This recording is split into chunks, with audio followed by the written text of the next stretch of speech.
of you have been to Burning Man? How many, there you go, good. How many of you know about Burning Man? Okay. Real quick, Burning Man is an arts festival that's in the northwest corner of Nevada. It's held on the third flattest place on the planet. The land speed record for the fastest moving vehicle on the ground was actually held there over 600 miles an hour. There is no life on the playa. It's just a brown, dusty color, and it's cracked. But it's totally flat. There's no blade of grass or anything. The reason I'm telling you is I have two stories to tell you. What that does, it makes a perfect easel for art. Art really stands out in something that flat. And so the first story is a little morbid, and the second one shows you the other side of Burning Man. Because Burning Man is everything and nothing all at once. Okay, so first year we went, we were walking around, and there's all this, people put on performances all by themselves. It's not scheduled or anything. And there's this thing called Beggar's Box. And it's about that high off the ground, and you have to get on your hands and knees to ask for a drink.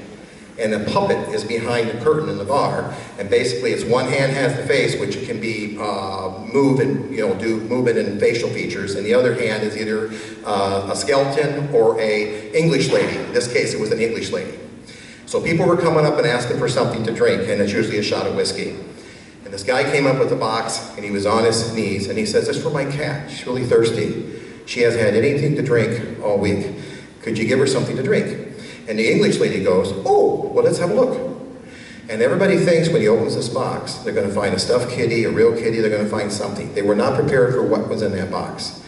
When they opened the box, the look on her face was absolute horror, because it was a real, genuine, mummified kitty, where the nails were that long on the claws. and he said, "If you could just give her a drink." And the English lady goes, "I think it's beyond that. No, honestly, she's really thirsty." He says, "Have you tried digging a hole?" And they went on for a while, and that's the morbid part. Now, a really touching part. Another year, they had this giant statue made out of rebar of a woman and her child, okay? And she's about 40 feet tall, and the child's about 20 feet tall.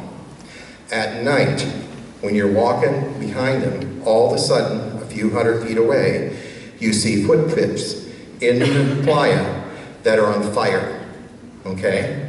You start following the footprints, one set of footprints. You start following the footprints, not realizing you're going to end up at these statues again, because it's behind them. You follow one set of footprints, and about halfway there, a smaller set shows up next to the big set. And it's just totally amazing. And the art works out there because there's nothing there. Finally, they burned the man on Saturday night, and that's the fun part. You live there for a week to really enjoy it and see all the art.